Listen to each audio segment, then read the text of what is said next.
आज मैं जिस जगह पर खड़ा हूँ उस जगह का बहुत प्राचीन इतिहास है, बहुत पुराना इतिहास है।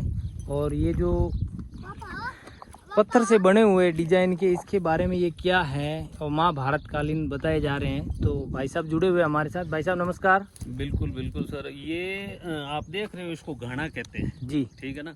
और ये बहुत पुराना, कम से कम 1200-1300 साल पहले का हमारे इस क्षेत्र से सरस्वती नदी गुजरती थी। हाँ जी, अभी वो विलुप्त हो गई है। ठीक तो है उस टाइम क्या है कि यहाँ जो जमीन थी, जमीन में बहुत ज्यादा गुड़वाड़ हुआ करता था, ठीक है ना। जी सेलरी के, उनको गुड़ साटा के। जी। तो उसका क्या है कि इसके अंदर गुड़ बनाने के लिए यहाँ पर इसको गुड़ को पेरा जाता था, सेलरी को ठीक है, इसके अंदर, गुड़ ठीक है बनाने ना, के लिए। गुड़ का। तो ये उस टाइम का है। तो ऐसा बहुत ज्यादा ये लुप्त पड़ा है, बहुत पुराना है। ऐसे बहुत सारे इस मगरे के अंदर आपको मिल जाएंगे। और ये जो कम से कम मैं समझ सकता हूँ, चामुंडा से लेके आप कम से कम जाओगे बालोतरा तक, जी। तो ये पूरा का पूरा नदी का बहाव है। इसके दोनों साइड में आप देखोगे तो इस तरह के अवशेष आपको मिलेंगे। जी तो ये वही बताया जा रहा है, और लोगों से भी सुना है कि ये जब सरस्वती नदी निकलती थी तो उस टाइम में गुड़वाड़ होती थी, तो उससे गुड़ बनाने के लिए ये घड़ा काम में लिया जाता था।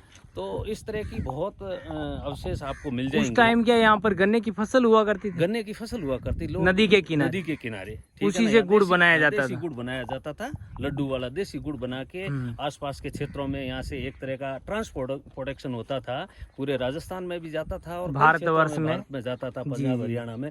उस टाइम इतना डेवलपमेंट नहीं था, नहरों का क्षेत्र नहीं था, पानी की कमी थी। तो इस सरस्वती के किनारे इस तरह का वाकया आपको आज भी ये देखने को मिल रहा है। बहुत धन्यवाद आपका। आपका गांव जान सकते हैं हम लोग? मेरा नाम बाबूलाल देवासी, मेरा गांव भाटेलाई चारनान है, जो बालेसर तहसील में पड़ता है और जोधपुर जिले में राजस्थान में है। जी बहुत धन्यवाद बाबूलाल जी, आपने हमें बहुत पुरानी जानकारी दी है। इसके लिए आपका शुक्रगुजार है हमारा DRG मीडिया चैनल। बिल्कुल और बिल्कुल सर, आपका भी खूब खूब धन्यवाद। ऐसी पुरानी चीज़ों जो भी आप इकट्ठी कर रहे हो और समाज में उजागर कर रहे हो। बहुत सारे लोग इन चीज़ों के बारे में नहीं जानते, और यदि आप सोशल मीडिया के माध्यम से लोगों तक पहुंचा रहे हो, तो ये आपका भी मैं बहुत बहुत धन्यवाद करता हूँ। जी बहुत धन्यवाद। ये आप हमारा सपोर्ट कर रहे हो, इससे बहुत ज़्यादा खुशी मिली। क्योंकि कुछ लोग हमारे कमेंट बॉक्स में कहते हैं ये क्या उठा के बता रहा है, इससे क्या मिलने वाला है। नहीं, ये बहुत पुरानी चीज़ों, आजकल के बच्चों को पता ही नहीं है। ऐसी बहुत सारी चीज़ों मैं आपको बता दूंगा। जैसे आप कल बता रहे हो उधर बाटेलाई आने का, हाँ जी। मैं आपको बहुत सारी ऐसी चीज़ों बताऊंगा जो आज के युग के बच्चे नहीं जानते हैं क्या। जी बहुत बहुत धन्यवाद।